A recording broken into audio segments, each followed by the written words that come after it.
There are three possible sources of the idea of a visit to a different place. One of them will be when the bishops' conference, the church of that country, feels that there's some specific reason important enough for the Pope to come there. The second one would be where the Pope himself perhaps feels that there is a serious reason, a situation in the country that his presence and the message that he would bring there could make a difference, and in all likelihood will make a difference. And the third one would be to celebrate a particular event that is marked either by that particular year or something else is going on in the church at that time. But why Uganda, the Central African Republic, and Kenya? There's been political and social upheaval in the country as well. And I think for that reason, the church in Kenya would have said, Holy Father, you come here, you're a messenger of peace, it'll make a difference. So I think in the Kenyan example, the main reason there would have been the bishops inviting him for a specific pastoral reason. Uganda is to celebrate the establishment of the Symposium of Bishops' Conferences, Episcopal Conferences of Africa and Madagascar. In 1965, this body was established so that the bishops, or Catholic bishops from every part of Africa, had an organ which would bring them together from time to time. Every 3 years they come together. So that one is a celebratory visit to Uganda, and it was in Uganda where the bishops were gathered that the SECAM, the symposium, was established. And in the case of the Central African Republic, I think there's a lot to do with the volatility that's going on there, and the Christian community in particular under pressure, and that would be trying to bring and be a peacemaker, to bring peace to that country. Well, Uganda is also a place today where there are greater levels of intolerance, especially towards gays and lesbians.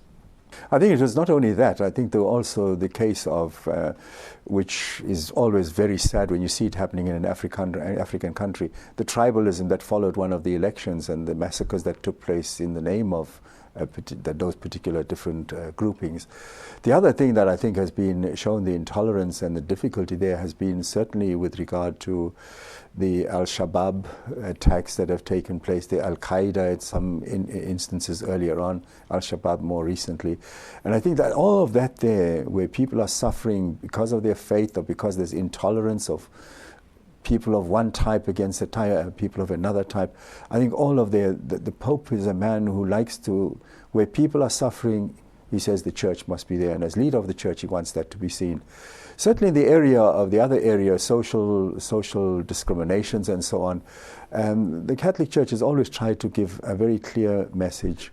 There are certain things that are wrong. We condemn the deeds that are wrong, but we try to give service to the person who is caught up in that, or the people that are caught up in that.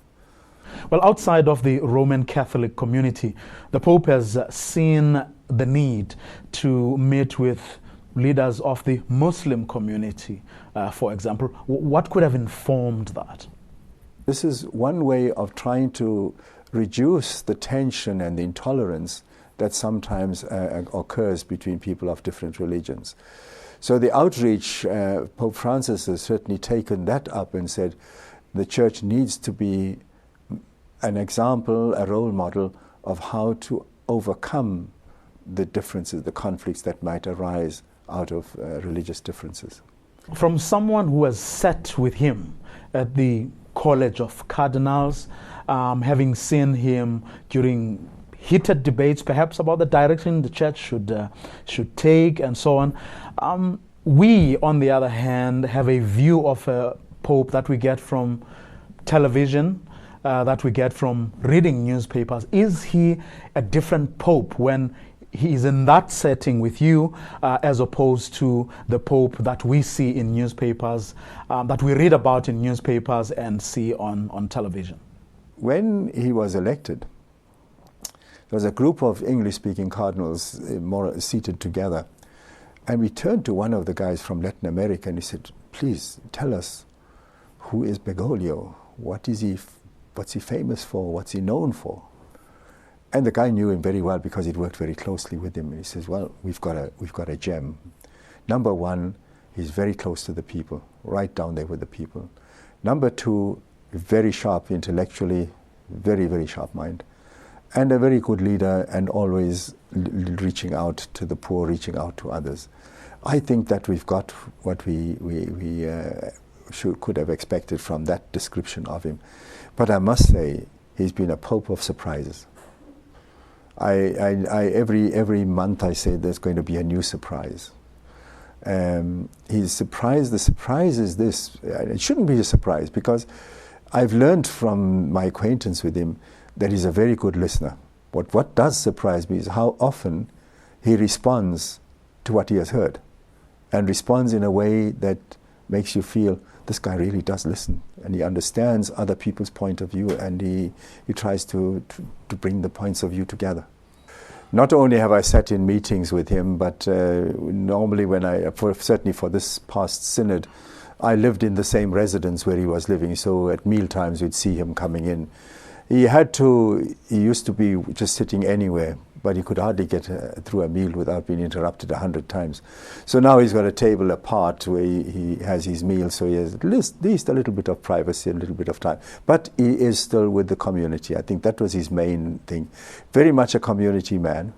A man who believes that no question is too sensitive to be discussed, provided that we are following three principles. And he made these known right at the beginning of the synod. He said, speak honestly, speak openly, but listen with humility.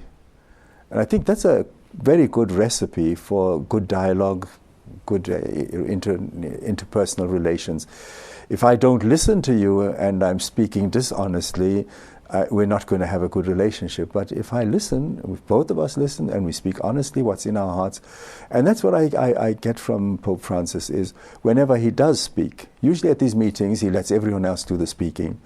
At the beginning he'll set the tone by having an opening speech, and then at the end he'll have a summing up. And usually he sums up fairly well what has been said, showing that he is a very good listener.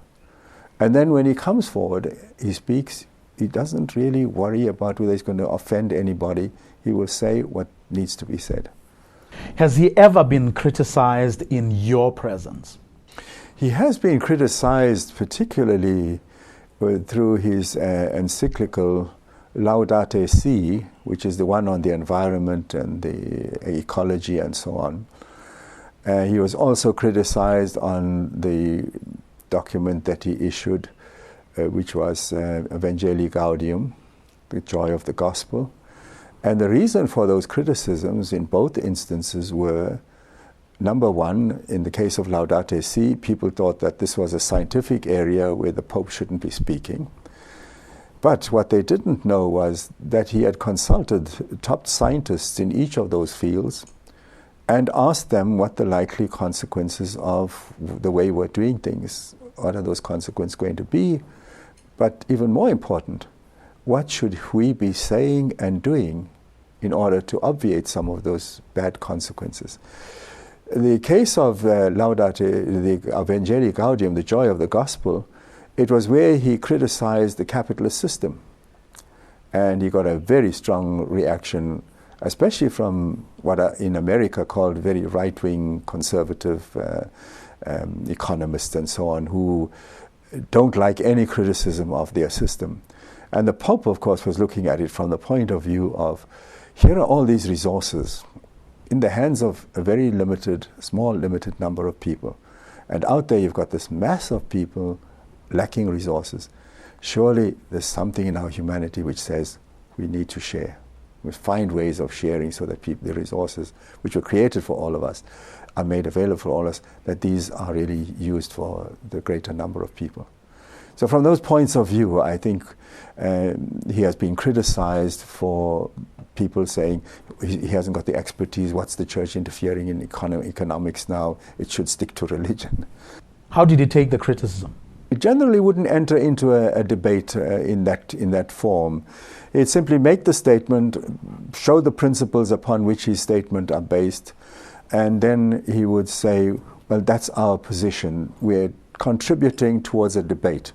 We don't have to dominate. We don't have to. We try and convince you with our arguments, and if possible, we'll produce the proofs that our argumentation is based on very solid grounds. What do you think drives him? I think the basic thing driving him would be his deep, deep sense of faith in God. The sense that God is very close to us and wants us to be close to him. Even though we are sinners, God is there with his mercy to make it possible for us to improve and to become better people. What do you think he has brought to the Roman Catholic Church, that which no other pope before him brought? What is unique about Pope Francis is, number one, he's the first pope that's not from Europe. His ancestors were from Europe, but he's from Latin America. And therefore, he doesn't feel himself bound by the protocols, the right way to do things, which a European cardinal and a European pope would feel they are constrained to do. Secondly, he never had an office or a duty in Rome. So he's not constrained by the protocols of the Vatican either. And therefore, he's brought himself as he is, with what he gained, what he was given in his experience in Latin America, both in Argentina and in the Latin American church. From that, he's also got a very different insight, I think, into how collegiality, bishops being in a college, working together as a college, making decisions together as a college, rather than as individuals. I think that's some of the uniqueness that he has brought with him. And as a result of that background, he has, first of all, listened extremely carefully to what the cardinals were saying before the election. And one of the two things that they were advising the new pope to do was to surround himself with a group of cardinals drawn from different parts of the world, who would be an unofficial sounding board for him. And he's got that Council of 9 that meets on a regular basis. They have been, I think, playing an invaluable role in informing him about what is needed for the different parts of the world. What do you think will be his legacy? In his legacy, I think, is going to be that bishops don't see themselves as individuals working on their own, but that they are a college, a group, like Jesus had apostles in a group around him. The bishops should be together around the Pope like that.